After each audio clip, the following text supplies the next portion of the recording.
सब लोग कैसे हैं? उम्मीद करती हूँ सब लोग ठीक होंगे।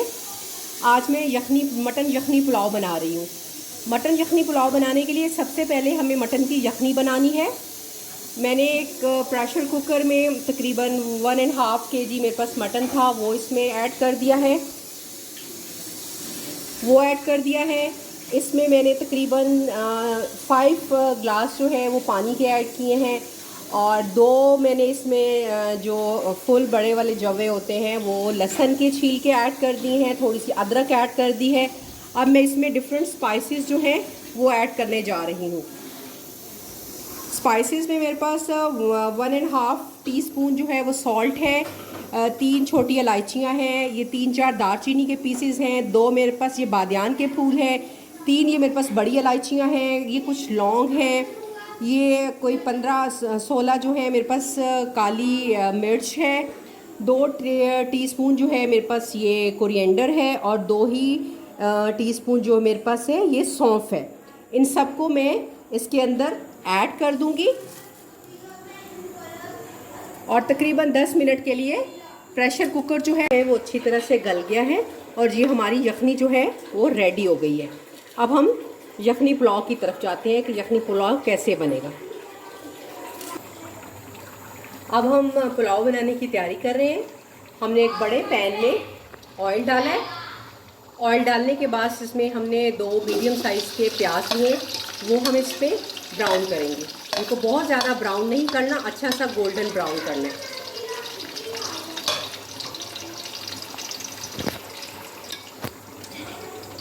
अब हम प्याज के साथ ही में कुछ खड़े मसाले ऐड कर रहे हैं, जिसमें ज़ीरा है, ये कड़ी पत्ता है, दालचीनी है, लौंग है, कुछ 3 अदद बड़ी इलायची है, और कुछ दाने जो हैं ये साबुत काली मिर्च के हैं।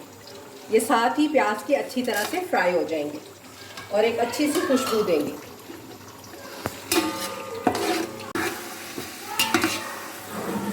ये हमारे प्याज बहुत अच्छे से गरम मसाले के साथ जो है गोल्डन ब्राउन हो चुके हैं। अब हम इसमें मटन ऐड करके इसको फ्राई करेंगे।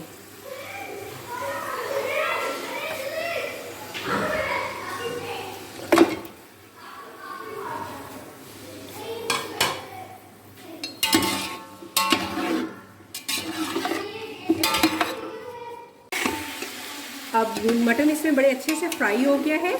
अब इसमें हम टमाटर ऐड कर देंगे, जो कि 3 मीडियम साइज़ के टमाटर थे, और 3-4 जो है वो ग्रीन मिर्चें थी, वो हम इसमें ऐड करके, और साथ ही हम इसमें स्पाइसेस ऐड कर देंगे, जिसमें 1 टीस्पून ब्लैक पेपर है, 1 टीस्पून कुटी हुई लाल मिर्च है, 3 टेबलस्पून जो हमारे पास सॉल्ट है, एंड 1 टीस्पून हमारे पास हल्दी पाउडर है। और इसको हम थोड़ा सा भून लेंगे।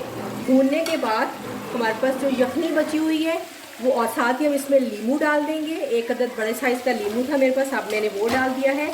इसको हम तकरीबन 5 मिनट जो है वो भूनेंगे, और भूनने के बाद हम इसमें मेरे पास 4 गिलास चावल हैं, तो 4 गिलास चावलों के लिए हम इसमें 8 गिलास जो है वो यखनी के डाल देंगे।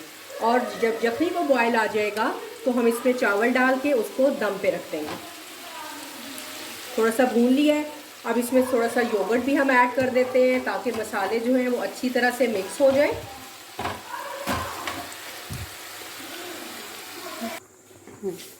अब ये यखनी हमारी अच्छे से बॉईल हो गई है। अब हम इसमें अपने राइस ऐड कर देते हैं। बिस्मिल्लाहिर्रहमानिर्रहीम। बर्तनों को अच्छी तरह से साफ़ किया करें।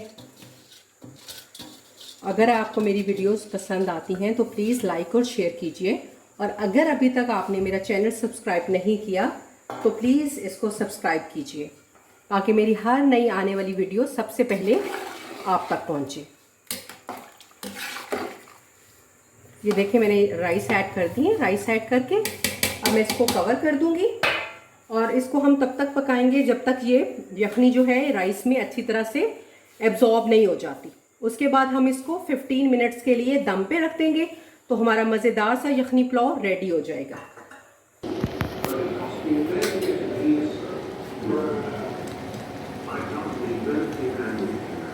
ये देखें जी, हमारे कितने अच्छे जो है ये राइस जो है तैयार हो रहे हैं। अब पानी इनके अंदर से ड्राई हो चुका है और ये दम वाली हालत में है। अब 15 मिनट के लिए मैं इसको दम लगा दूंगी और 15 मिनट के बाद जब हम इसको खोलेंगे तो आपका मज़ेदार सा मटन यखनी पुलाव रेडी होगा। अब हमारे यखनी पुलाव को दम आ चुका है, मैं आपको दम उतार के दिखाती हूँ। देखें माशाल्लाह से कितनी खूबसूरत जो है हमारा यखनी पुलाव जो है वो रेडी हुआ है और बहुत ही अच्छी खुशबू आ रही है, लजीज। अब मैं इसको एक सर्विंग ट्रे में निकाल लेती हूँ।